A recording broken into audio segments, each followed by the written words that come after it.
এই ওমর রাদিয়াল্লাহু আনহু একবার হঠাৎ করে হযরত বেলাল রাদিয়াল্লাহু আনহুকে কি কারণে যেন হঠাৎ মুখ ফিসলে বলছে তুমি কালো। হ্যাঁ, আফসিস হলো তো। তো এই যে এতটুক বলার কারণেই সে অনুতপ্ত হয়ে গেছে, হায় হায় আমি এই লোকটাকে কালো বললাম কেন, কি কারণে কালো বললাম। এখন অথচ আমিরুল মুমিনিন, তাই না, ওমর ফারুক সম্পর্কে আল্লাহ রাসূল বলছেন আমার পরে যদি কেউ নবী হতো সে ওমর। এত বড় মানুষ হওয়ার পরেও মুখ পিছলে একটা কথা বের হয়ে গেছে। এরপরে বেলাল বলতেছে, হ্যাঁ বেলাল তুমি এক কাম করো, তোমার জুতা লও, জুতা লে ওমরের গালে লাগাও দুইটা। বলছে আপনি তো বড় মানুষ, আপনি আমার সম্পর্কে মহব্বত করেন, সবকিছু করেছেন, কিছুই তো বলেনি, কি বলছেন থোড়াসা কিছু বলছেন, আমি কিছুই মনে করি না। তুমি আমার নিয়ে নাও, দুনিয়াতে আমার প্রতিদান নিয়ে নাও, তোমাকে আমি এত বড় কথা বললাম, তুমি প্রতিদান নিয়ে নাও। এই প্রতিদান নেয় না দেখে আল্লাহ রাসূলের কাছে গেছেন, আল্লাহ রাসূলের কাছে গেছেন যে হুজুর আমি তো ওনার ভুল কমের এই কথা বলে ফেলেছি, কারণ আমি ওনাকে প্রতিদান নিতে কই, সে নিচ্ছে না। দেখেন দেখেন ঝগড়াটা কি, ঝগড়াটা সে আমার থেকে প্রতিদান নিল না কেন, এই কারণে আল্লাহ রাসূলের কাছে গেছেন। যে মানুষটা ইসলামের আগে এত অবস্থা ছিল, সেই লোকটা ইসলামের পরশ পাইয়া আল্লাহ রাসূলের সহবত পেয়ে কোন পর্যায়ে উঠে গেছে। ফেরেশতারা ঈর্ষা করতে থাকে তাদের ব্যাপারে। কিন্তু সেই পীর মুরিদের অবস্থাই তো আমাদের। আল্লাহ রাসূল থেকে সাহাবী হয়েছেন, সাহাবী থেকে তাবিঈন হয়েছেন, তাবি থেকে তাবি হয়েছেন। আমরা তো বয়ান করি, কিন্তু আমার হাকিকত কতটুক, আমরা কতটুক মানতেছি। এই যে একটা মজলিস, এখানে আমরা কি শিখতেছি?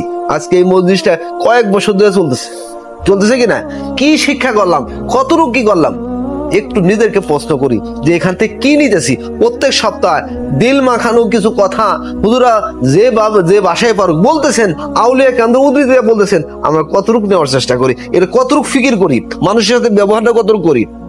আল্লাহ আমাদের তৌফিক দান করেন, আল্লাহ আমাদেরকে মাফ করে দেন। এই জন্য বিশেষ করে আল্লাহ রাসূলের ভালোবাসা মহব্বত যে সবচেয়ে বেশি থাকবে, সে যে যত বেশি থাকবে তার আমল আখলাক তত সুন্দর হবে।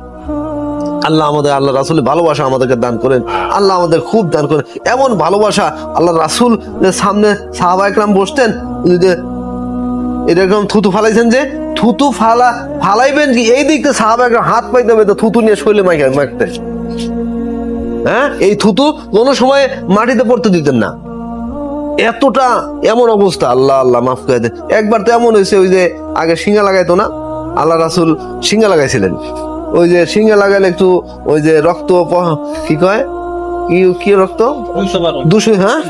দূষিত রক্ত বেরোয় না, একটা মাটির পাত্রে রাখছেন। এক সাহাবী বলছেন এটা নিয়ে মাটির মধ্যে পুঁতে রাখো।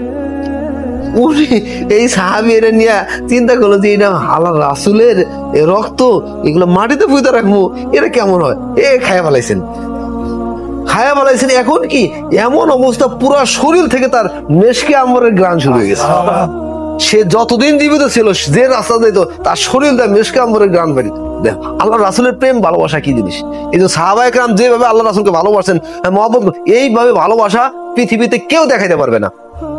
কথা বুঝতে পারলাম? সেই আল্লাহ রাসূলের প্রতি ভালোবাসা মহব্বত করা আমাদের সকলের জরুরি। এই যে আমরা এই যুগেও যদি আমরা কিছু ভালোবাসি, আল্লাহ রাসূলকে যদি ভালোবাসি, আহা, তাহলে তো বাস কামি হয়ে যাবে। হ্যাঁ, আল্লাহ রাসূল বলছেন এই যুগে আমরা তো পরিপূর্ণ পারবো না, 10 ভাগের 1 ভাগও যদি ভালোবাসতে পারি, ওই সাহাবায়ে কেরামদের বারাকাত আমরা পেয়ে